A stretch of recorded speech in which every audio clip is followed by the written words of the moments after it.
the windows started battering again, shaking. My heart started eating. I thought, okay, this is how you die from heart attack. But I didn't get scared. And then everything calmed down. The light slowly went away. The windows stopped. And the Holy Spirit said, child, the next step is an annoyance. Only an annoyance. Hello everyone, welcome to Beyond the Veil. Today we hear from Christina, who shares an incredible journey through her near-death experience and divine encounters. From surviving attempted murder by her ex-husband, being guided by the Holy Spirit, a powerful testimony of faith, forgiveness, and healing will lead you in awe. I'm Christina, and I was born in Alexandria, Egypt, to a Coptic Orthodox family. Migrated to Canada when I was about 6 or 7 years old, and then moved to California when I was 25 years old. Fast forward to December 2008, my husband and I, we decided to have an divorce. He asked to stay in the house for 3 weeks until he finds a place to move to. I was the breadwinner, and I didn't want to kick him out in the street, so I agreed to his request. It didn't take long after we filed the divorce that I started feeling aches and pain throughout my whole body. I usually have aches and pain because of my fibromyalgia, but this was not really strong aches and pain. The worst part was my head. He couldn't move my head. He just blinking would just hurts. I couldn't go to the office. I was a chief financial officer at the time. Couldn't move. I would sit on the couch and could not move my head. And finally, he decided to take me to urgent care, where they didn't do any tests or blood work, and they just assumed that I'm coming down with the flu or a cold, and they gave me some pain medicine and told me to just take it easy. So I went home. Pain medicine, of course, helped. But then I noticed my husband, his name was Sam, so let's refer to him as Sam. He started to give me his blood pressure medicine, and he didn't have high blood pressure or anything. I had normal blood pressure at that point, but he gave it to me, and that brought down pressure from my head, and he could move again, and the pain wasn't as excruciating as it was. And slowly I was able to go back to work. January 8, 2009, as I was driving to the office early in the morning, I remember driving on the 5 freeway in California, I got a vision, and I usually don't get visions. You know what visions really look like? And that vision was somebody in my immediate family was dead. I saw a body being wrapped, like a Lazarus wrap, like from a long time ago. It's wrapped like that. And I saw my older brother and my 2 older sisters, but I did not see the younger brother, Steve. So I assumed that this was him that was dying, and that God was giving me a warning to go see him before he died. And at the time, Steve was living in Egypt. So as soon as I went in the office, I told my boss that I have to leave to Egypt, and it was Friday, so I told him I'm gonna book a ticket for Saturday or Sunday, and I will try to do what I can and support the company overseas. I told my staff in meetings, and I was just delegating all day things to do. I had been missing a lot of time off before because of my illness, but I knew I had to go. And as I'm delegating and as I'm working, my head started hurting again. And I remember sitting at my desk and just holding my head between my hands and holding it tight, trying to contain the pressure. And as I was doing that, I felt like, I don't know how I felt it, but it was like I was told, but I didn't hear anything, to just drop everything and go home and leave. That's the message I got. You don't remember how I got it, but I got a message saying, just leave everything, go home now. And I did just that. I left everything, told my staff I'll come back, we'll reconvene tomorrow, Saturday, and I'll make sure they know what to do before I leave on Sunday. I drive away, I get to my condominium at the time, and as I'm walking to my place, I hear this voice in my head that's talking to me. Now, this time, it was a voice. It wasn't like what I heard, what I felt in the office. This was an audible voice that was loud and clear in my head, talking to me. And immediately, I recognized it was the Holy Spirit. And I don't know how I recognized it was him. I never related to the Holy Spirit before. I related more to Jesus or to God the Father, but I never got the Holy Spirit. I didn't really understand what he does and how he functions and how he comes and goes. I just pictured a bird, all the time, and didn't relate to him. But yet, I recognized it was him. He didn't say, I'm the Holy Spirit. It was just, who you're talking to. And immediately he told me to keep my mouth shut. As if it was like, I saw this, keep my mouth shut. I'm not to share what I'm hearing.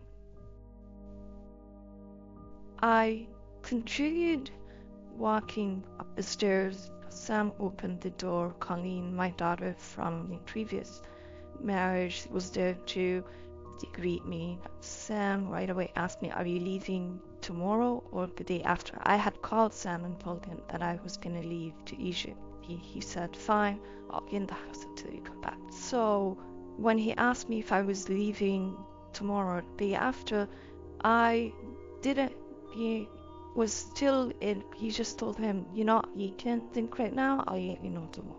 And I hugged my daughter, and Sam told me, I have dinner prepared, why don't you go change and come out and eat? Sam always cooked dinner. He always prepared a hot meal at home. We went and changed, came back, and there was a dialogue between the Holy Spirit and me since he revealed himself to me, and he didn't want to interrupt him, we were just talking. But when I came to the kitchen, he had cooked my favorite meal. It was rice and a French bean casserole. When I looked at my plate, which he served, and full beans, it was made with tomato sauce, and that to me just looked heavy. So he put that away and was left with a plate of rice, which I was contemplating even if I was going to eat it. I haven't had a good appetite for the last several days. And I'm standing in my kitchen.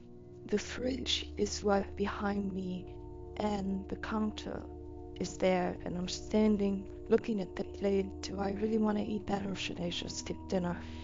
And the Holy Spirit says, child, open the fridge and take the yogurt and put it on your waist.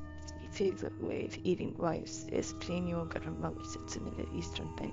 But when he asked me to do this trivial act, it was like, come again, like, do you care about the yogurt I put on my rice? Like, it was so trivial that he didn't get it. And his response was, child, I'm in every little detail of your life. And when he said that, I felt a lot of shame.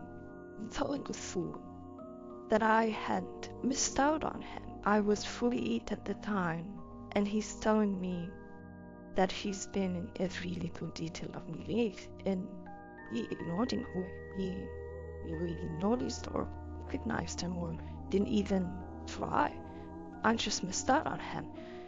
And it was like, I grew up learning that Jesus is inside of me. That's, the church teaches that.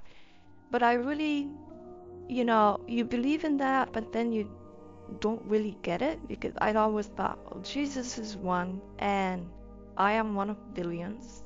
So how would Jesus care to be in me, and how is he in everybody? I didn't get that. So that Jesus in me kind of thing all the time, you never really grasped it.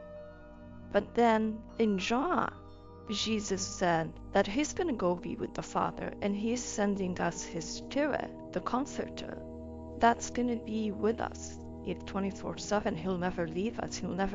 He said, I'm not leaving you as orphans. I am sending you my Spirit to be with you, to comfort you. And it made sense now. It makes sense now that it's his Spirit. It's that Holy Spirit, the Spirit of God that's in me. Well, he's telling me now that he's been in every little detail. It makes sense to you. Jesus said it wasn't anything new I discovered, but it was more a realization that this is real. There's a being talking to me, and he is the Spirit of God, and his tongue is in every little detail of me. He's been that.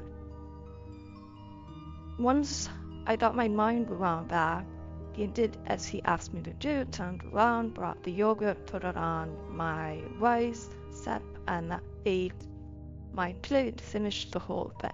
When I tell my story, I do get some listeners that in their comments say, well, why would the Holy Spirit tell her to eat the rice, which we learned later that it must have had the poison in it?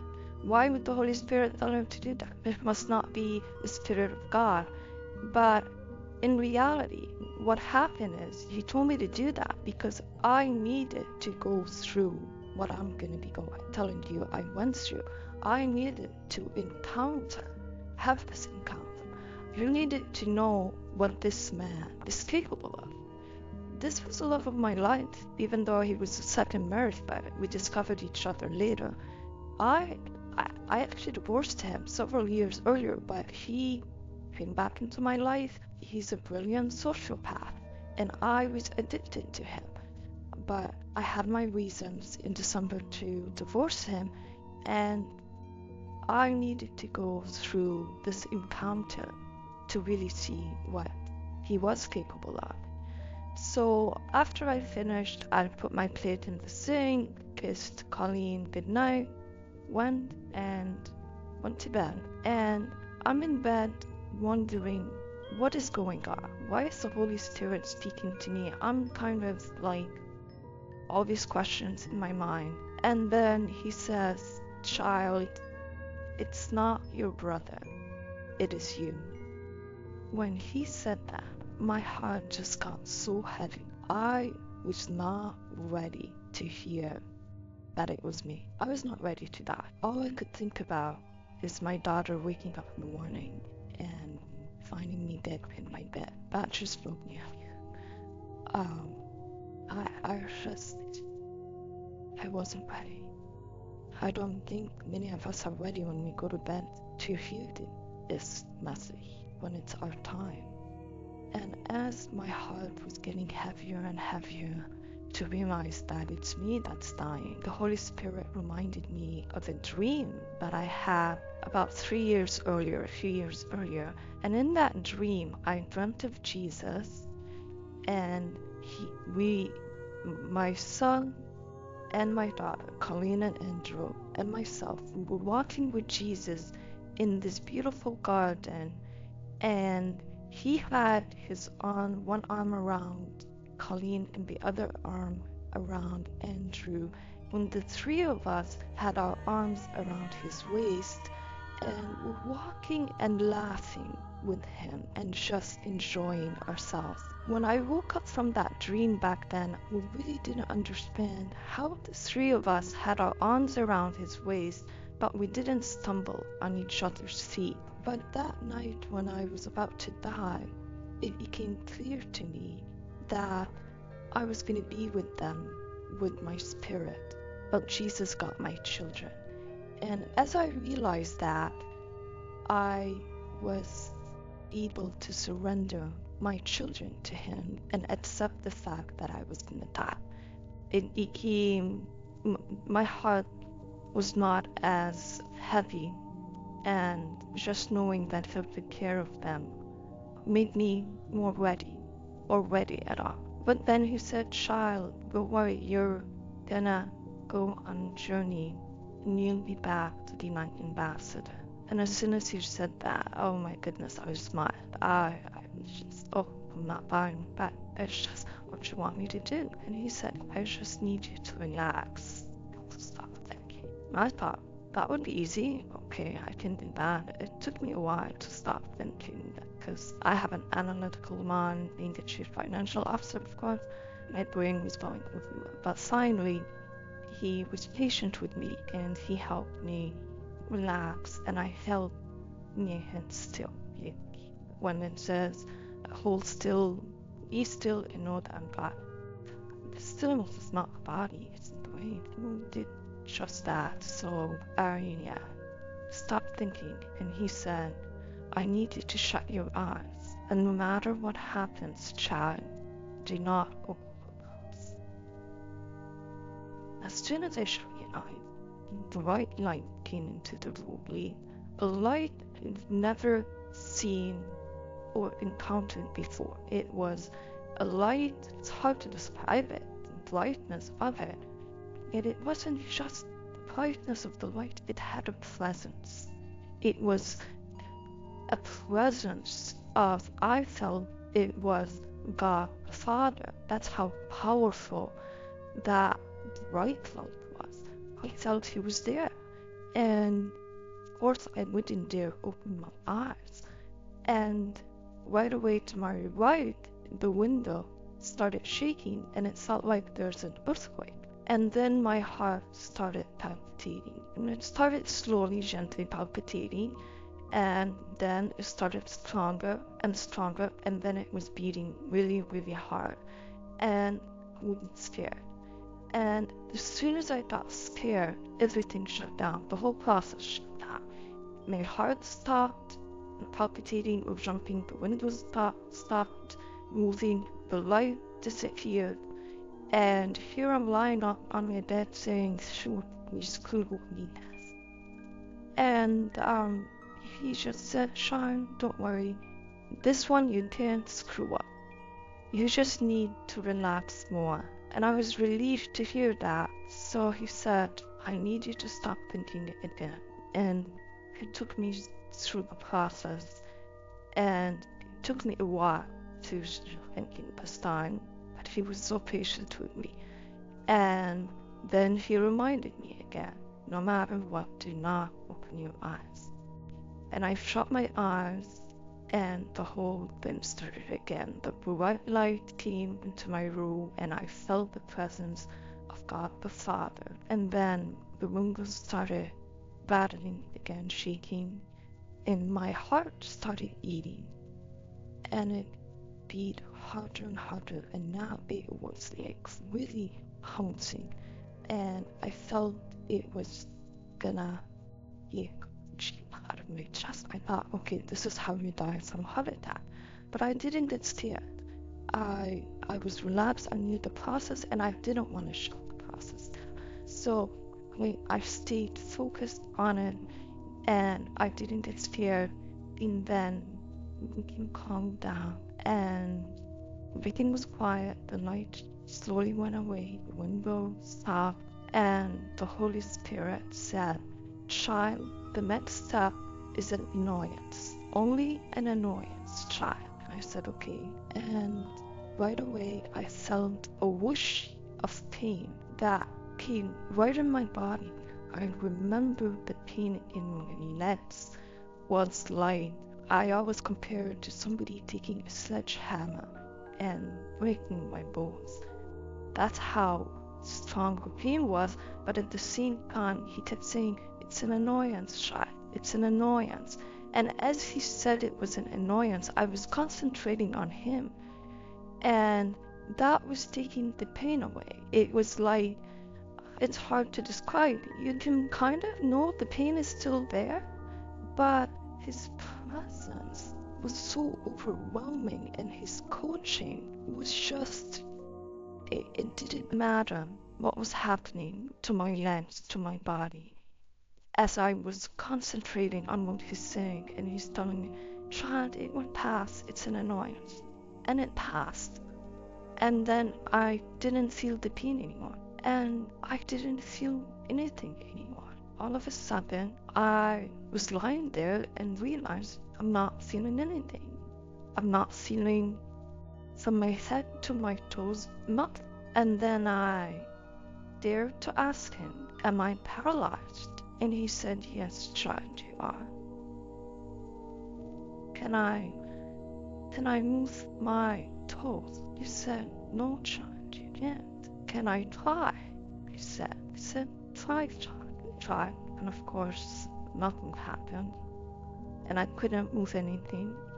And as I'm coming to this realization that I'm now paralyzed, he felt Sam walking into the room, and he thought he's gonna notice that I'm paralyzed, he's gonna call 911, but of course he didn't. He went to bed and didn't notice anything. But I lay in bed that whole night. We couldn't sleep a wink, but I spent the whole night in comfort. He did not leave me for me. It did not matter. Now I was paralyzed.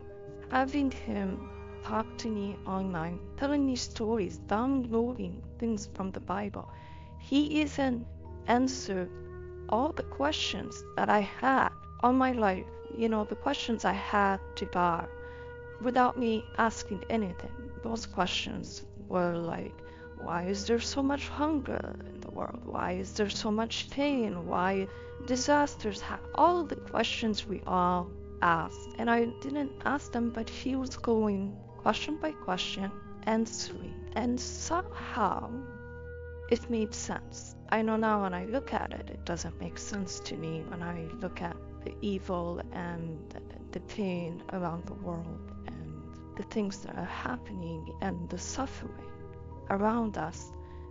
It doesn't make much sense to me, but at the time it did. But he also erased all these answers from my mind. It's the only thing he erased are the answers. I guess he was telling me to pacify me, to just, he was a sweetheart. But these answers and mysteries are not for us to know and not for me to share. He must have known that I'd be tempted to share. And he just erased it. He remembered he wanted to go to the restroom, and I moved to that. He forgot that I was paralyzed and he couldn't move, so I'm telling him, you need to go. And he said, go, child. And I said, okay. And I remember just the water that came out of my body. It was like as if I was just getting rid of a lot of fluids from my body, and I thought I was gonna wake up. Sam just come his way. No, he didn't wake. Around 6, or it was the break of dawn, I felt him getting up and going to the restroom, and he came back and slept. He didn't notice me. I think he slept for 2 more hours, and then he woke up. And at that point, he turned around and looked at, and I could feel him. I had my back to him, and he was shaking me back and telling me, Anna, are you awake? And he's pushing me, and I did not respond. So he brought me on my back, and then he looked down on me and opened one eyelid. And when he opened my eyelid, we could see him staring in my face. And then he let go and opened the other eyelid, and I could still see his face. And then he picked the arm and let go, and of course it fell. He took the other arm and fell. And I'm thinking, okay, he realized something's wrong. I'm not responding. He's gonna go call 911. But no, he comes around and he comes on this side of the bed and starts taking my jewelry off. And he get away, and I'm wondering, why is he taking my jewelry off? And then he takes some pills and puts them in my mouth. Now, my teeth be clenched because I'm paralyzed. So my teeth are locked in, but he's taking pills and just squeezing them, crushing them through my teeth. And they had, you recognized the pills, they were Xanax. They had that bitterness in it. And I'm thinking, why is he giving me Xanax so early in the morning? I'm not responding. What's going on? And then he took mint and put it in my mouth.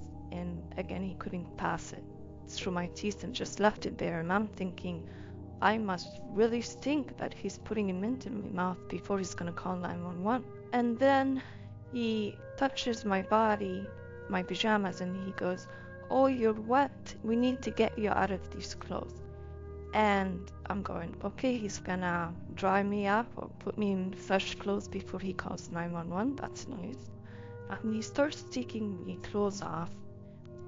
He gets on top of me and he starts hitting me. And as he's doing that, my mind is going everywhere, not understanding what is going on. Why is this man doing what he's doing? When he was done, he got off the bed and went for a shower. Then he came back and he pulled me from bed beside I was he pulled me off the bed. You could hear he had running water for me, preparing bathtub. It sounded like a bathtub was getting filled for me.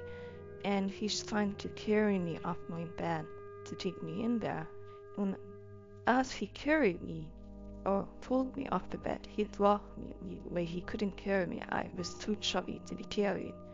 And he just let go right away. And we just fell there to my side, crumbled, naked. And I remember hearing him say, I can't carry you, you're too fat. And then as this was happening, we could hear Colleen had just gotten up. It was Saturday morning, and she turned on her TV so you can hear her. So he left the room alone to tend to her.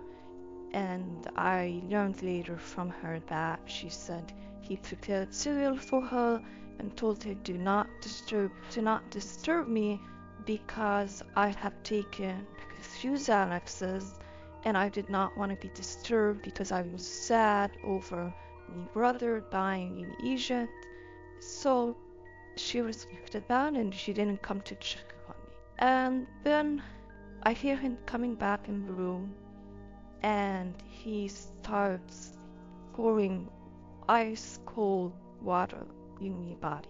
And that ice water put my body in shock. I remember it felt like needles everywhere in my body, and it was a very painful process.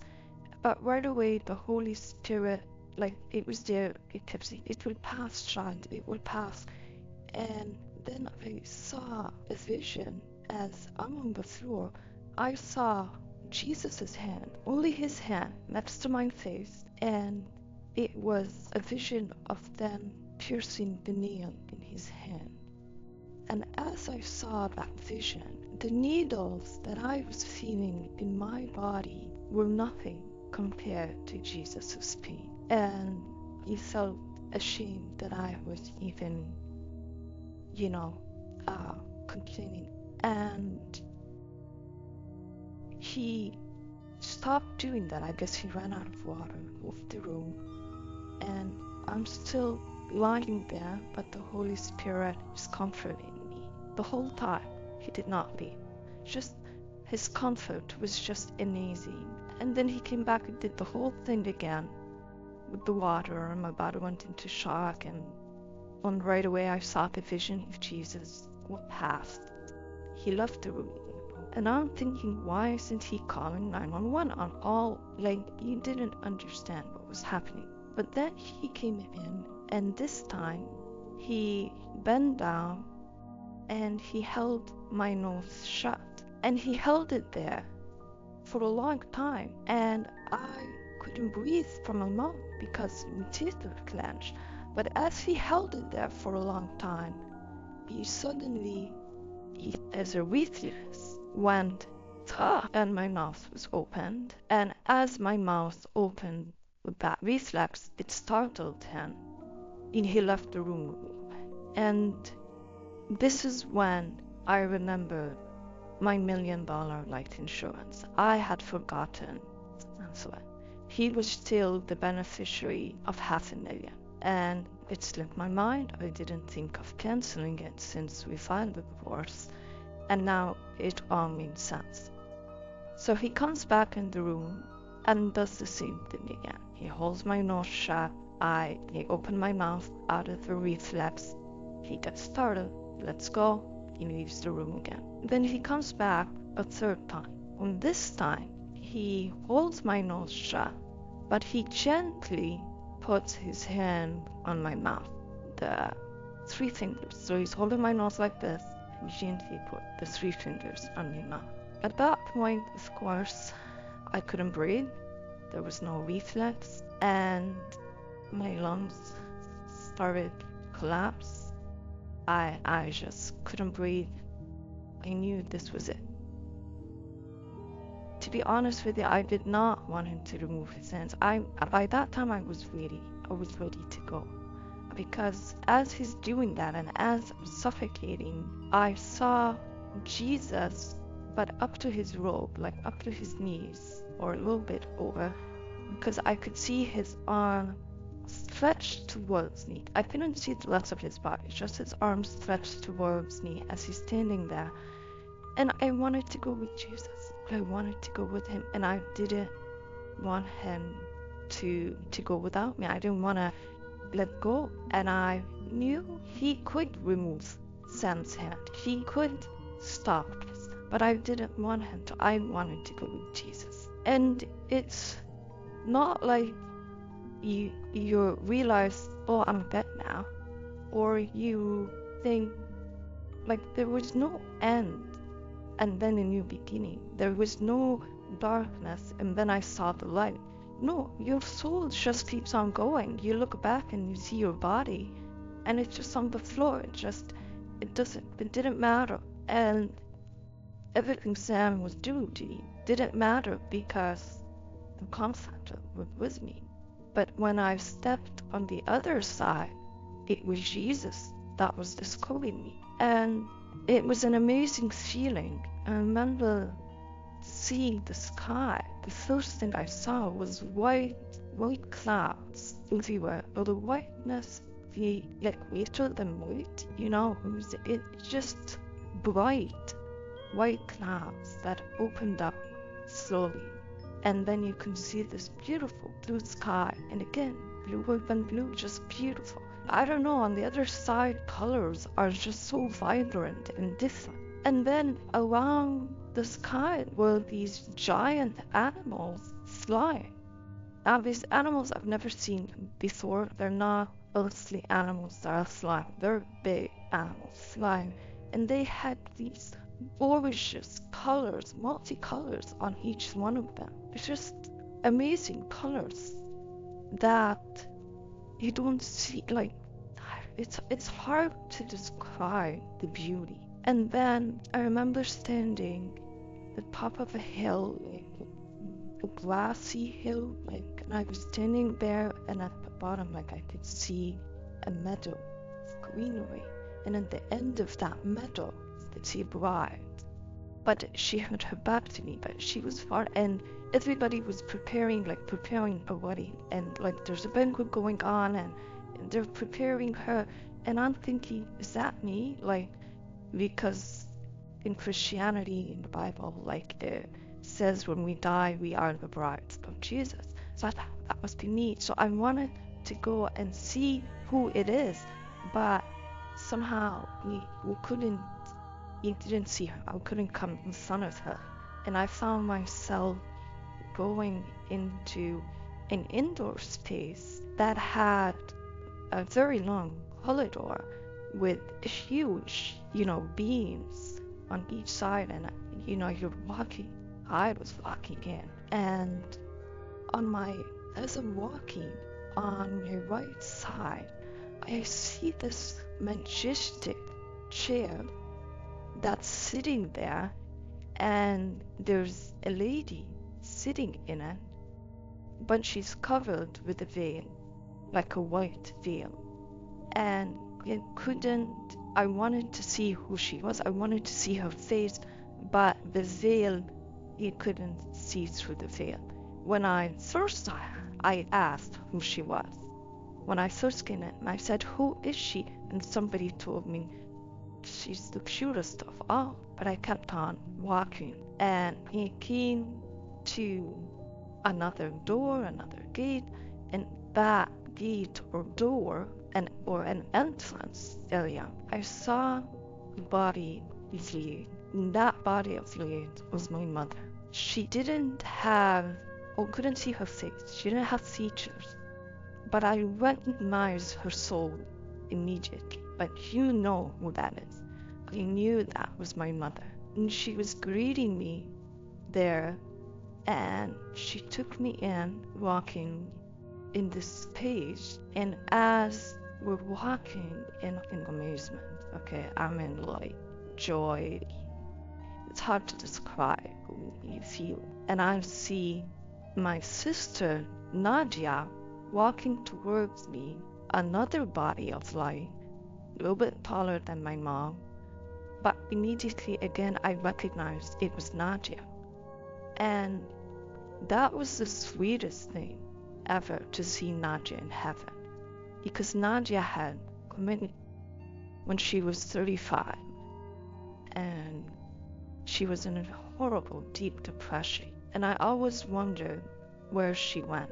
I knew a few days before she passed, she had said she wanted to be with Jesus, but I never realized she was going to do what she did, and there she was. She was in heaven, and that just made me realize how sweet our Father in heaven is, how forgiving He is, that she's there. That was just amazing. And then I go walking with her, and she takes me into another room, and we're standing there chatting. I don't know how we're talking. It's through the brain, and I'm feeling this joy, and I am so overwhelmed at this point. I just didn't know what to do with this joy. It just was, it was so overwhelming. And I started complaining to Nadia, "I don't know what to do. This is too much. We can't take it. It's too much joy. You don't know what to do with it." And here I am complaining about too much joy. And Nadia looks and says, "Anna, with Jesus, it's going to keep on getting better." And when she said that, it was like, how could it even get better than this? It was just, it's hard to describe. I've never been in that much joy here on earth. There was nothing to describe it. The joy is so overwhelming, but it doesn't stop and it doesn't go down. Like here on earth, we get happy, we get sad, our emotions are all over the place.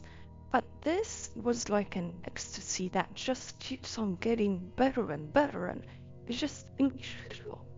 So we walk out, and you see another body of light, and this time it was my father, who had been killed in a car accident when I was 22 years old. And you talk about joy, and more overwhelming joy. It was just incredible. It was just incredible being surrounded by my family, and just standing there with them, and we're conversing or communicating, and then Nadia says, "Hurry up, you guys, we're going to be late to our banquet with Jesus." And I was like, did I hear this right? Did she just say Jesus? Like, it was, she said it as a matter of fact. You know, we're going to be late for dinner, you guys, let's go, Jesus is waiting. It was just sweet. It was just amazing how, you know, where that was, whether it was paradise waiting for heaven at the end. Well, Jesus was there. So they left to go to have the banquet with Jesus, and somehow I didn't follow. I don't know why, but I ended up going to another room, and in that room, at the end of the room, I see what was a very familiar body, because it wasn't a body of light. It was the late who had died in the 60s. I was a baby, I never knew him, but I heard so much about him. He was such a humble, beautiful, spiritual man. And he's there, and I'm walking towards him, and he's saying, "Child, where have you been?" And he's talking to me. And I'm going like, is he talking to me? And I said, "I've been going to Calvary Church because I have stopped going to the Coptic Church for about 10 years. And he said, "Why, child? Why?" And he said, "Well, we didn't find too much kindness there." And he looked at me and he said, "What is your name, child?" And I told him my name in Egyptian. And he said, "What does it mean, child?" "My name means kindness and tenderness." And he said, "Child, you're looking outside for this. You are what we need. Hurry up, child. There isn't time. Hurry up, child. Hurry, hurry." And he picked me up. And he was in such a hurry and picked me up, telling me that I just needed there. And I saw myself in that third corridor I was walking in, and passed by the majestic chair again, but this time the lady was not in it. And I asked her man, I said, "Where did she go?" And someone told me she's on a nap.